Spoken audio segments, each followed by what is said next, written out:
Hey, what's going on everybody? It's ETAPRIME back here again. Today we're going to see how well the Steam Deck handles Mortal Kombat 1.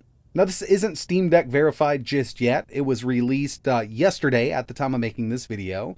And this is one I've definitely been excited about. Now when it comes to fighting games for me, I like playing them at 60 FPS or better, 120 FPS on a higher end system.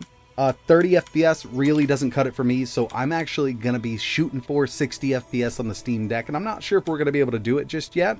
And when it comes to like the campaign, playing this at a little bit of a lower frame rate wouldn't hurt too bad. But if you're into competitive play and this just won't run at a steady 60, then you're definitely going to be at a disadvantage. So I'm really hoping that we can get a steady frame rate out of this, and if not, it's still a bit early, so game optimizations down the road might help out a bit. And I wasn't sure if there was a built-in benchmark, but it looks like they have added it with Mortal Kombat 1. So what I'm going to do for this first part is just move over to a game capture. That way we can get a better look at everything. And heading into the settings here, we do have a bunch that we can mess around with. But basically, we're going to start out low, 800p, and we do have FSR 2 on. So there's FSR 1 and 2 available here with Mortal Kombat 1. We're going to use FSR 2 in performance mode. And if we go to the advanced section, you can see we've got everything as low as it can go with this game right now.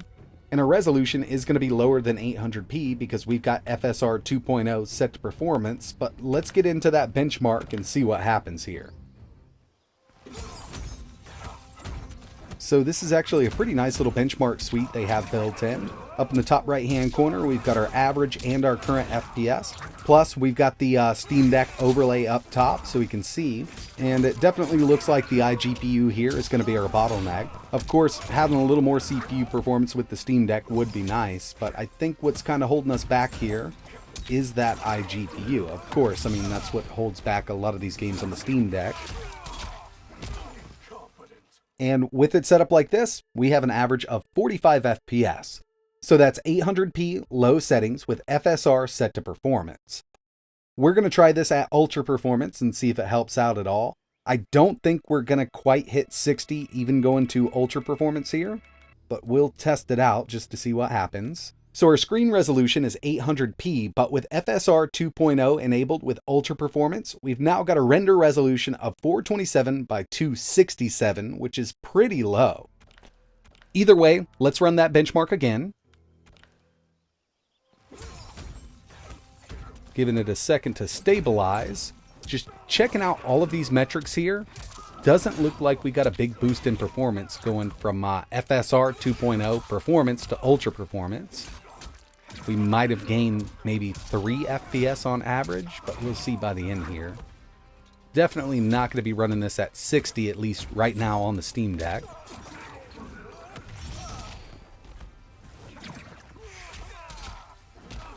One FPS gain. So we got an average of 48 FPS with ultra performance enabled. And by the way, I did go through and test a few different methods.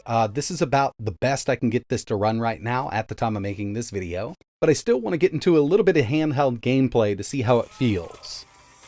And so far, I mean, it's not horrible. I'm not seeing any screen tearing or anything like that. But again, running this at a constant 60 would be really nice. I'd say for story mode, you could have a pretty good time on the Steam Deck at around 45 FPS, especially if you're a big fan of Mortal Kombat. But I wouldn't pick this up specifically for the Steam Deck looking to play competitively on the go. Really, you need that higher frame rate. I would definitely leave that to a more powerful system. But it's still a bit early for the game, and I'd say, yeah, there is a chance that this could run at 60 FPS on the Steam Deck with some optimizations from the game developers, and especially with some help from Valve. If they give us some Steam Deck optimized settings specifically tailored for this APU, they could definitely make a difference with the frame rate here. But for now, I would kind of hold off if you're thinking about buying it specifically for the Steam Deck. But that's going to wrap it up for this one. If there's anything else you want to see this game running on, or any other games running on the Steam Deck, just let me know in the comments below. And like always, thanks for watching.